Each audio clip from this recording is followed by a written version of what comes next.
நண்பர்கள் அனைவருக்கும் வணக்கம். நம்ம சேனலில் அனைவரும் பயன்பெறும் வகையில் பல பயனுள்ள தகவல் அப்படி பண்ணுறோம். இந்த வீடியோவில் ஓய்வூதியர்களுக்கு பென்ஷன் பலன்கள் விதிமுறை மாற்றம் 4 முக்கிய அறிவிப்பு. என்ன வகையான அறிவிப்புகள் வெளியிடப்பட்டுள்ளது, இதன் மூலமாக எந்தெந்த பென்ஷன்கள் எந்தெந்த ஓய்வூதியதாரர்களுக்கு என்ன வகையான ஓய்வூதிய பலன்கள் பெறுவதில் என்ன வகையான விதிமுறைகள் அதிரடி மாற்றங்கள் செய்யப்பட்டுள்ளது, இந்த மாற்றத்தின் மூலமாக யாரெல்லாம் பயன்பெற முடியும், ஏதேனும் சலுகைகளை பெறக்கூடிய வகையில் இந்த மாற்றங்கள் செய்யப்பட்டுள்ளதா, இதற்கான வழிகாட்டு நெறிமுறைகள் நிபந்தனைகள் என்ன என்பது பற்றிய முழுவர்களும் இதில் பார்க்கலாம். வீடியோக்குள்ளே போகிற முடியும். நம்ம சேனல் சப்ஸ்கிரைப் பண்ணுவாங்க, சப்ஸ்கிரைப் பண்ணுங்கள். சப்ஸ்கிரைப் பண்ணுங்க, பக்கத்தில் இருக்க பெல் பட்டனையும் ப்ரெஸ் பண்ணுங்கள். அப்போ தான் நம்ம அடுத்தபடி எல்லா வீடியும் டைரெக்டாக கிடைக்கும். பொதுத்துறை நிறுவனங்களில் இருந்து பணி நீக்கம் செய்யப்படும் ஊழியர்களுக்கு ஓய்வு கால பலன்கள் கிடைக்காது என்று ஓய்வூதிய விதிமுறையில் மத்திய அரசு திருத்தம் செய்திருக்கிறது.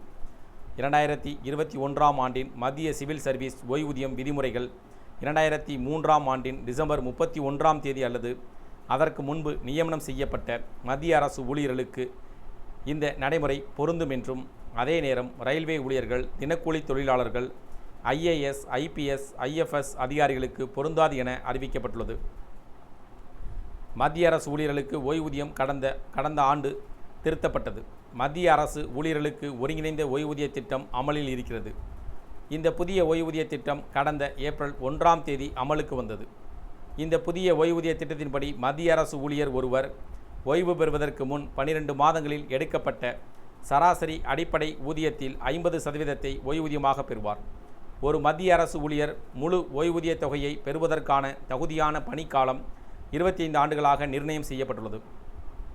25 ஆண்டுகளுக்கு குறைவாக அரசு பணியில் இருந்து 10 ஆண்டுகளுக்கு மேல் உள்ளவர்களுக்கு ஓய்வூதிய தொகை விகிதாசார அடிப்படையில் கணக்கிடப்படுகிறது. அதே நேரம் கடந்த ஆண்டு வரை நடைமுறையில் இருந்த ஓய்வூதிய திட்டத்தின் ஊழியர்களின் பங்களிப்பு 10%, மத்திய அரசின் பங்களிப்பு 14% இருந்தது. புதிய ஒருங்கிணைந்த ஓய்வூதிய திட்டத்தின்படி மத்திய அரசின் பங்களிப்பு 18% உயர்த்தப்பட்டது. ஒருங்கிணைந்த ஓய்வூதிய திட்டம் என்பது சுமார் 23 லட்சம் மத்திய அரசு ஊழியர்களுக்கு பயனுள்ளதாக இருக்கிறது. இந்த நிலையில் ஓய்வூதியம் தொடர்பான விதிகளை மத்திய அரசு தற்போது மாற்றியுள்ளது. பொதுத்துறை நிறுவனங்களில் இருந்து பணி நீக்கம் செய்யப்படும் ஊழியர்களுக்கு ஓய்வு கால பலன்கள் கிடைக்காது என்று ஓய்வூதிய விதிமுறையில் மத்திய அரசு திருத்தம் செய்திருக்கிறது.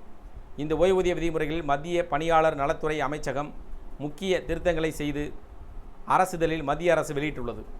இந்த அறிவிப்பின்படி பொதுத்துறை நிறுவனங்களிலிருந்து பணி நீக்கம் செய்யப்படும் ஊழியர்களுக்கு ஓய்வு கால பலன்கள் கிடைக்காது. இந்த விதிகள் 2021ஆம் ஆண்டின் மத்திய சிவில் சர்வீஸ் ஓய்வூதியம் விதிமுறைகள் 2003ஆம் ஆண்டின் டிசம்பர் 31ஆம் தேதி அல்லது அதற்கு முன்பு நியமனம் செய்யப்பட்ட மத்திய அரசு ஊழியர்களுக்கு பொருந்தும்.